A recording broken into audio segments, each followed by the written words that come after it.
Ahlan wa sahlan. Right now we're going to talk about verbs in Arabic that have two final root letters that are the same, that have a doubled consonant as the end of their root. We call this in Arabic al-fa'al al-muda'af, literally a doubled root is what we're saying.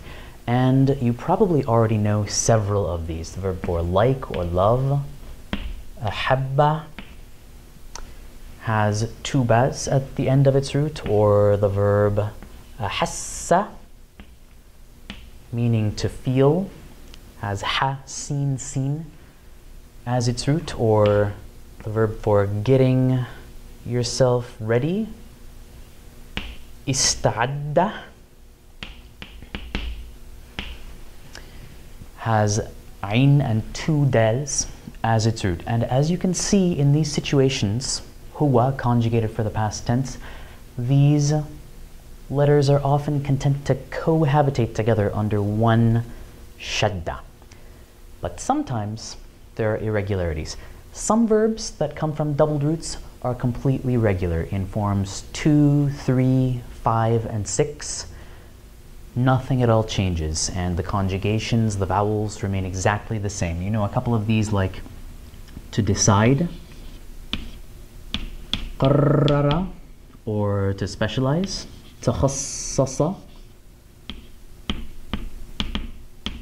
And because of the patterns of these roots, the two sads and two ras kind of separate and go their own separate ways, so nothing needs to change. However, in the other verb patterns, sometimes situations arise where, because of the rules about how vowels work in formal Arabic, we actually need to separate those two root letters from each other. They can't live under one shadda together anymore.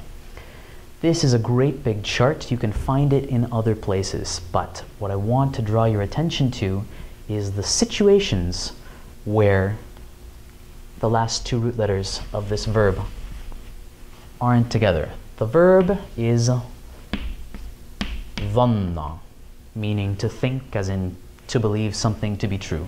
So in the huwa past tense conjugation, which we also have here, dhanna, we have a noon with a shadda, which really represents two noons.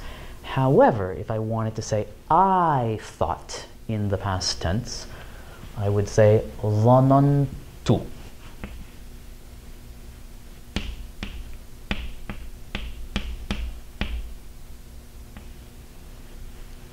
Where I would separate those noons, put a sukoon here, and then add a dhamma. The reason that this happens in Fusha, in formal Arabic, is that there is a rule that says we can't have two letters both with sukoon on them right next to each other in a word.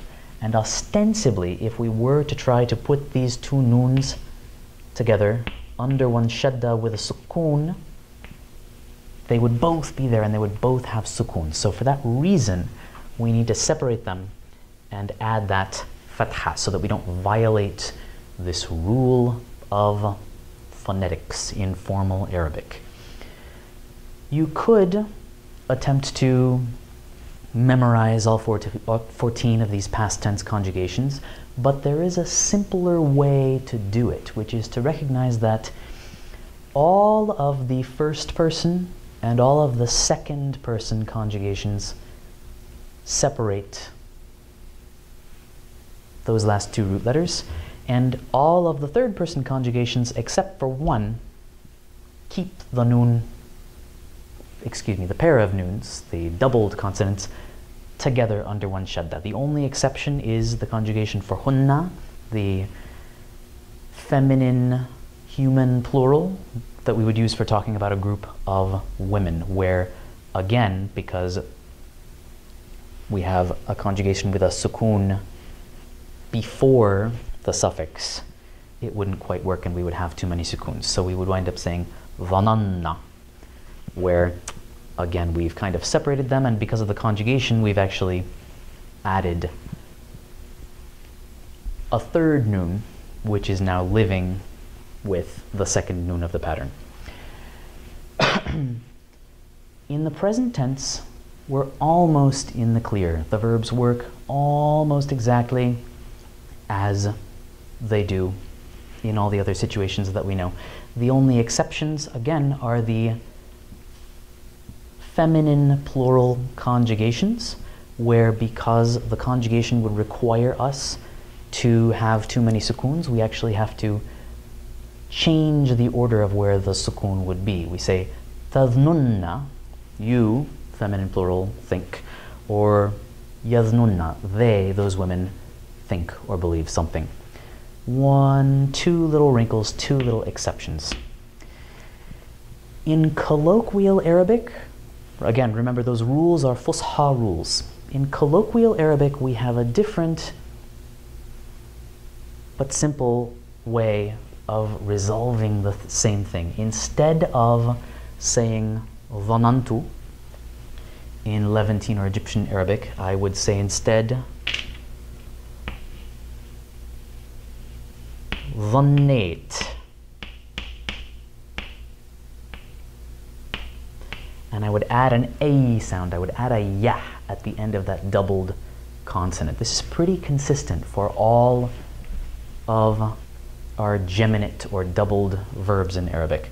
If I wanted to say, I loved in the past tense, but I got over that. Habbait.